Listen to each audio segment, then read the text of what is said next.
Imagina una China fragmentada, sin emperador,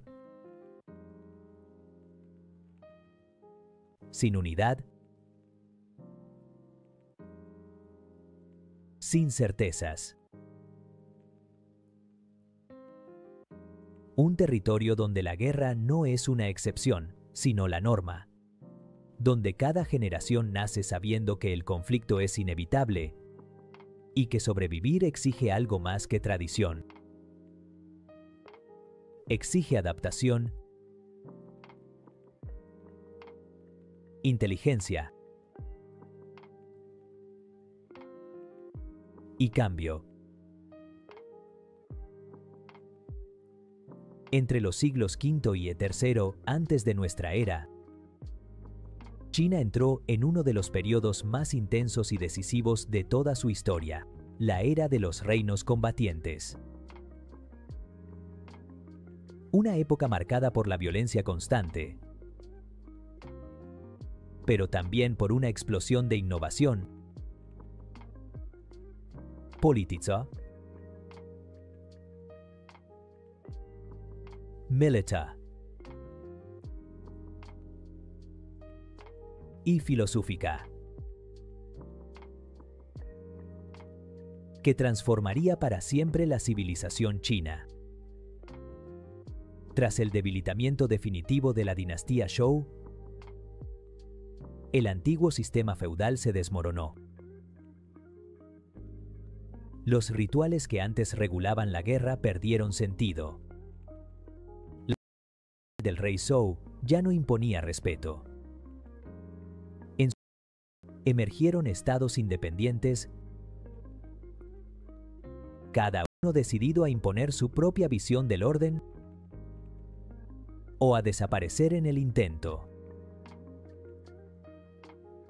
Con el tiempo, decenas de pequeños estados fueron absorbidos o aniquilados.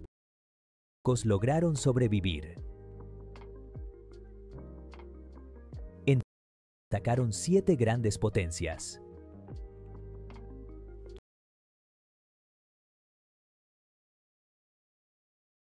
Chu, Qi, Yan, Han, Zhao, Wei. Cada uno poseía ejércitos, leyes y propias. Cada uno soñaba con la supremacía absoluta. La guerra, en este periodo, dejó de ser ceremonial. Ya no era para demostrar honor, sino para al enemigo por completo. Los ejércitos crecieron hasta alcanzar cifras nunca vistas. Cientos de campesinos fueron reclutados, entrenados y enviados al frente. La guerra se volvió total, sistemática y brutal. Este cambio trajo consigo una revolución militar.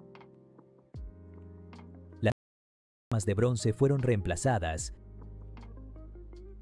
por el hierro, más resistente y abundante. Las espadas se alargaron, las lanzas se perfeccionaron y apareció un arma que cambiaría el equilibrio del poder: la ballesta. Por primera vez, un soldado común podía abatir a un aristócrata entrenado desde la distancia. El linaje dejó de garantizar la victoria. La disciplina y la se fueron decisivas. Pero no solo cambió la forma de luchar. Cambió también la forma de pensar la guerra. conflicto, surgió una obra que trascendería su tiempo: El arte de la guerra,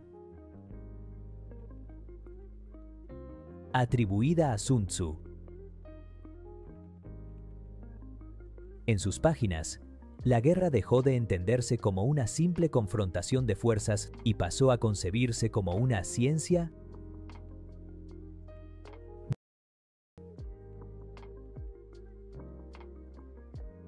La inteligencia y la previsión.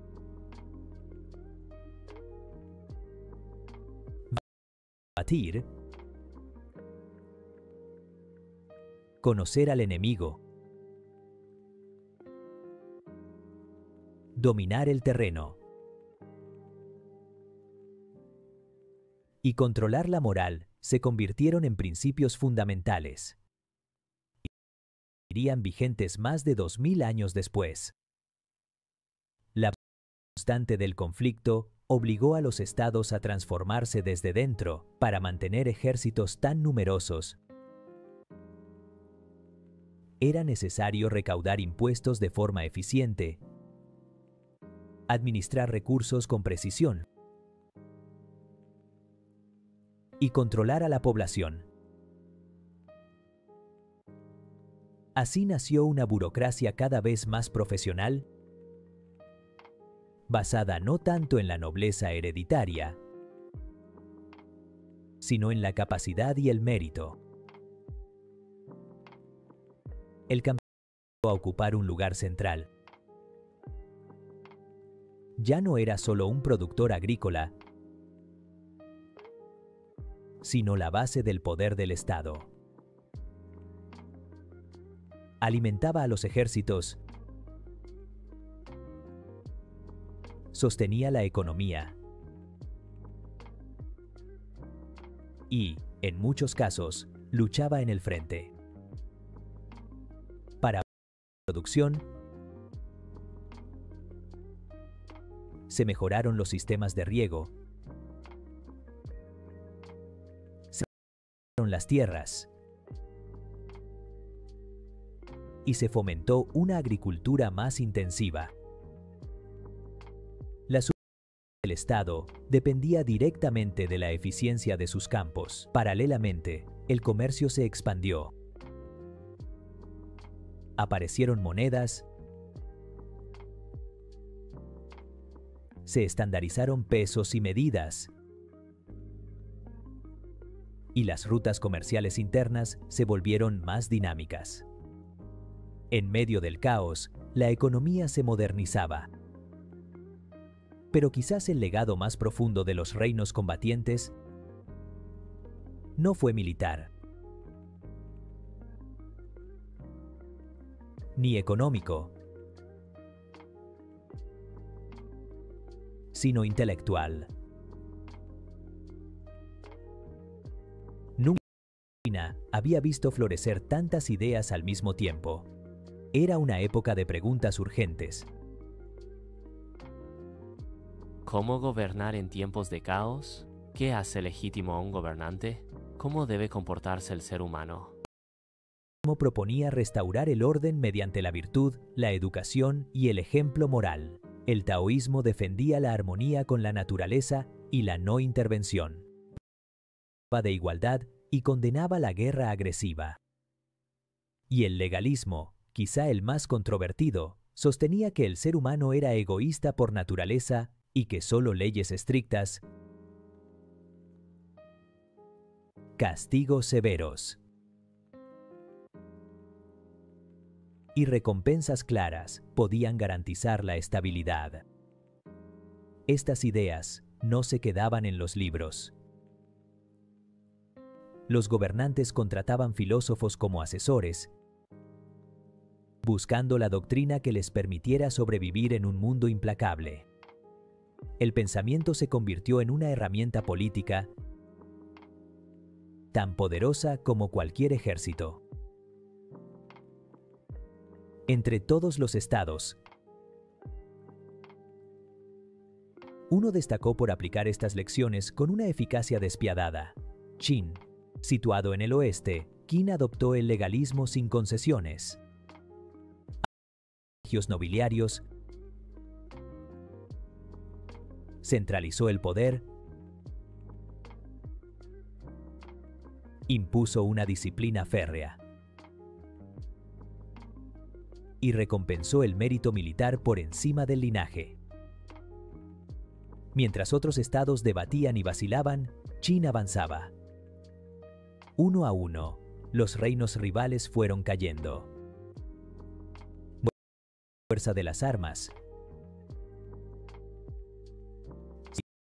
de una estructura estatal diseñada para la guerra total. Qin había aprendido demasiado bien las lecciones de su tiempo.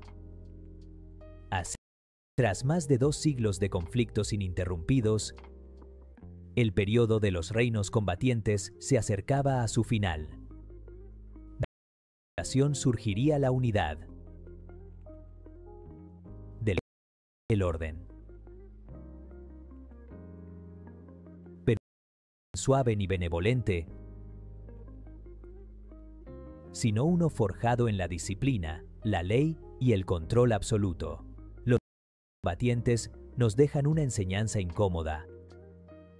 El progreso no siempre nace de la paz. A veces surge del conflicto extremo, cuando la presión obliga a reinventar la sociedad desde sus cimientos. En la guerra,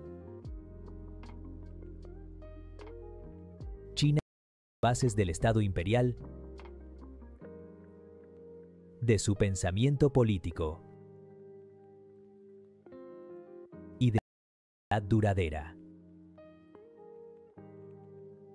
Y en el capítulo, conoceremos al hombre que heredó ese mundo endurecido por la guerra y lo transformó en el primer imperio de China.